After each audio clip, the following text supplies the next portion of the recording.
kill me, man! Don't kill me! Don't kill me, man! I'm not going to kill you. I want you to do me a favor. I want you to tell all your friends about me. What are you? I'm Batman.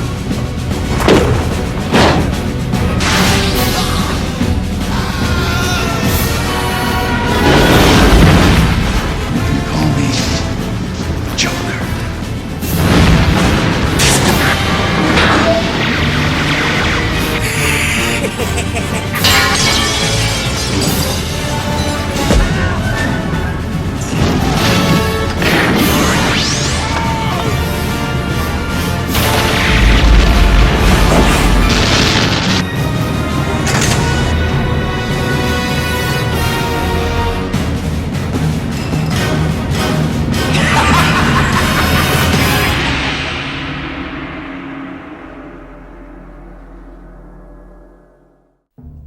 In 1989 saw Batman finally come to the big screen after 10 years of development hell.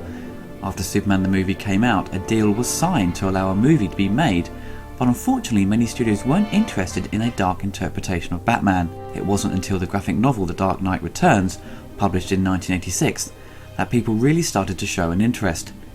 Many directors had been attached over the years, and finally a decision was made to hire Tim Burton.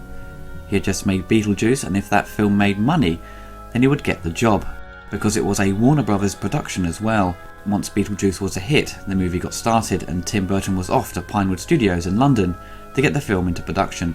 It was made on a large budget of nearly $50 million, and Warner Brothers went overboard with the advertising. The summer of '89, you couldn't escape from it.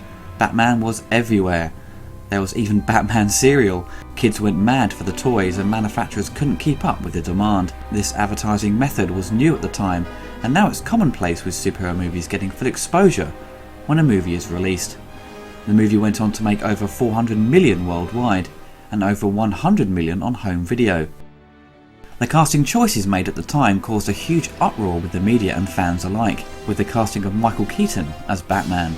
Michael was known as a comedic character actor, and fans were afraid that the movie would be campy like the 60s TV show.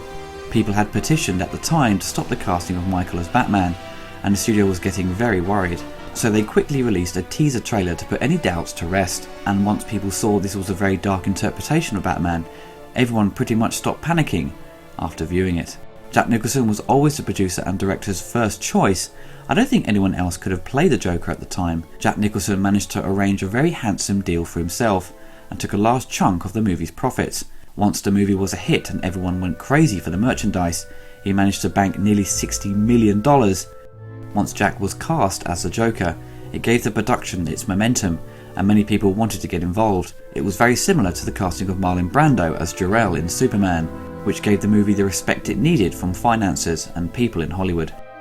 The movie starts with Batman already operating around Gotham City, and many people have spotted a bat-like figure, and the police have denied the rumours circulating within the press. Gotham City is controlled by crime boss Carl Grissom, despite the best efforts of newly elected District Attorney Harvey Dent and Police Commissioner James Gordon. The Gotham City Police Department still remains corrupt. Reporter Alexander Knox and photojournalist Vicky Vale begin investigating the rumours of a shadowy vigilante figure. Vicky and Knox attend a benefit at Wayne Manor, where Bruce Wayne is taken by Vicky's charms. That same night, Grissom's second-in-command, Jack Napier, is sent to raid the Axis Chemicals factory. After the police receive a tip-off and arrive to arrest him, Napier realises he's been set up by his boss as a revenge for his affair with Grissom's mistress. In the midst of the shootout, Batman arrives and takes out Napier's henchmen. In the struggle, Napier shoots at Batman, who deflects the bullet with his metal-reinforced gauntlet and sends it back into Napier's face, tearing it open. Reeling from the pain, Napier topples over a platform rail and falls into a vat of chemicals, even as Batman tries to save him. The following day, Vicky is invited to Wayne Manor for a meal, and she spends the night with Bruce. Jack Napier survives the fall into the chemical bath and visits a plastic surgeon. The chemicals and the botched attempt at plastic surgery leave him with chalk white skin, red lips, green hair, and a permanent grin on his face. Driven insane by his reflection, he reinvents himself as the Joker, a master criminal and homicidal artist. After killing Grissom, the Joker takes over his empire and holds the city at his mercy by chemically altering everyday hygiene products, causing those using a certain combination of products to laugh to death. During an encounter with the Joker, Bruce recognises that Jack Napier is still alive. The Joker has become obsessed with Vicky Vale and tricks her into meeting at a restaurant where she believes she is meeting Bruce Wayne. Batman arrives in time to save her, and she is taken back to the Batcave, and he hands over the ingredients the Joker has used in the hygiene products that have been affecting the people of Gotham. The visual effects in Batman are still pretty impressive. With many shots done within camera, the movie mainly relied on miniatures and matte paintings to expand the world of Gotham. With the help of Oscar winner Derek Meddings, who had previously worked on the James Bond and Superman films, who supplied the miniature work, puts his talents to good use on Batman. The large action set pieces and the destruction of the chemical plant and the Batwing sequence are very effective, but in some shots you can clearly tell it's a model. I think down to the lenses they used and the aspect ratio of 1:85:1, which Tim Burton favoured. I think if they shot it in CinemaScope it would have looked less obvious, but for the short shooting schedule they pulled it off and it's exciting to watch. There are also some dodgy optical shots at the end where the Joker's jacket goes from purple to red, which I think is the fault of the chemical process with blue screen work. The score to Batman is outstanding. Danny Elfman became a popular choice of composer after this film. He had help from Shirley Walker, who went on to compose the music for the Batman animated series and Mask of the Phantasm. The sound of the music is very operatic and incorporates a very gothic style, with many musical cues sounding very similar to Universal horror films from the 40s. During the 1980s, hardly any scores sounded like this, so it impressed many audiences at the time. The music has a lot of energy and a very aggressive theme, and it helped define a theme tune for Batman. This being one of Danny Elfman's early scores, he managed to achieve something very special. Many superhero films today lack an interesting score or don't even have a memorable theme tune, which is a shame. To help boost the movie's popularity and help with the marketing, the pop singer Prince was brought on board to provide 4 songs. 3 feature throughout the film and 3 music videos were produced. I love 80s music, but these tracks unfortunately sound very dated now, and as a kid they didn't really impress me. The one song that I find is acceptable is the track played during the museum set piece as the Joker's henchmen deface the paintings. Batman has always translated to video games very successfully. When the movie came out there were games released on pretty much every computer format, from the Spectrum, Commodore Amiga, the Nintendo to the Sega Mega Drive. There was even an arcade version which used many of the original sounds from the film and even the music by Danny Elfman. It easily had the best graphics out of the bunch. I've played pretty much all the Batman games released for the movie, and I think the Amiga version seemed to be the most faithful, even though it's considerably shorter than say the Mega Drive and NES versions. It seemed to capture the spirit of the movie in my opinion. For the time the Amiga one had impressive graphics used for the driving sequences, but the animated sprite of Batman does look funny when he walks. He looks like he's crapped his pants. The game became popular on all formats and was at the top of the charts throughout 1990. Ever since the Christopher Nolan Batman films arrived, the Tim Burton Batman film has received more negative backlash. It's all down to the story. Batman Begins was very faithful to the Batman character and made him central to the film. If your film looks fantastic but fails at staying true to its roots, then you're going to have problems. This doesn't mean the 89 version of Batman is a bad film. It's very entertaining, but the more you understand the Batman character, and if you've read the comics, you realise they have taken huge liberties with the characters in this film. As many know, Alfred would never let anyone into the Batcave without Bruce's permission, and Batman doesn't kill people. Batman went around killing his victims. He would just be the Punisher wearing a Batman mask. As a kid, I didn't realise Batman didn't kill his victims. It wasn't until I read the comics and saw the cartoon that I noticed the movie made a big mistake. I think they tried to distance themselves from the 60s campy image of Batman and went a bit too far with its attempts to make Batman a very dark adult orientated film.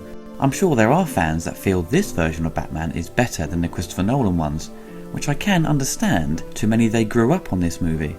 And Michael Keaton was the first incarnation of Batman they saw, and he will always be their favourite. Very much like James Bond fans who say Sean Connery was the best Bond. But you can't be blind to the movie's faults, just because you are a huge fan. The movie's backstory with the Joker killing Bruce's parents is completely wrong, and pissed off the fans at the time, and still today people debate about it.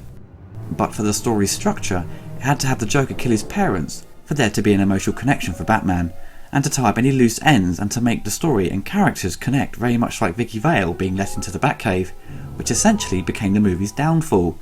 The writer Sam Hamm said it wasn't his fault in regards to the changes made, and Tim Burton had admitted it was his idea to have the Joker kill his parents and Vicky being let into the Batcave, and he felt it wasn't a big deal at the time, but unfortunately to the fans, it was.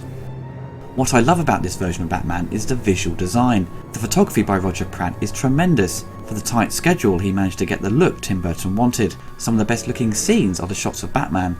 The close-up of his eyes are really effective, and the final confrontation at the church captures the look of the old school horror films. The production designer Anton FURST did an incredible job creating this industrial looking world that looked believable. The look of Batman's outfit is still my favourite out of all the suits that have been used in the series. The Batmobile and the Batwing honestly look far better than the ones in the Nolan series. Which, don't get me wrong, I do like them, but they lack the familiar design of what you expect Batman's vehicles to look like. One thing that did bother me as a kid and still does now is Batman's utility belt. It looks cool, but how does it function? You see Batman fiddle with it, then you see something slide along his belt, and that's it. What, he couldn't be bothered to reach around the back of his belt and grab it? In the Nolan films, the belt has a purpose and you can see how he stores things. In the Tim Burton films, the belt is just there for show, really. Michael Keaton is a very good Batman and he looks great in the suit and his voice is perfect. Far better than Christian Bale's over-the-top performance, but I think Keaton fails as Bruce Wayne. He is likeable, but he doesn't seem that faithful to what I expect Bruce Wayne to look and act like. Christian Bale does a better job at that. If you're not bothered by the changes they have made to the mythology of Batman, then this film will entertain you, and the fantastic visual design and great performances from the actors, especially Jack Nicholson, will keep you invested throughout. The movie is a product of its time, and it started a new trend in how blockbusters are marketed to the public and helped studios feel confident again in producing superhero films.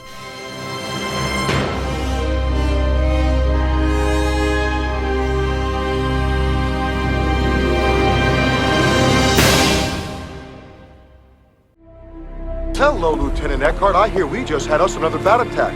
That's what, 8 sightings now in just under a month? Not for the night time. There is no bat. If there were, we would find him. We would arrest him. Oh my God. Freak. Terrorizes. Nice outfit. Wait till they get a load of me. I just found out Jack Napier's still alive. I have given a name to my pain. Mysterious figure. It is back Here and disappeared. Let's go. You ever dance with the devil in the pale moonlight? What? A lot of people think you're as dangerous as the Joker. He's psychotic. Some people say the same thing about you. But I don't know what to think of all this. I really don't. Look, sometimes I don't know what to think about this. It's just something I have to do. Why? Because nobody else can. You ever dance with the devil by the pale moonlight?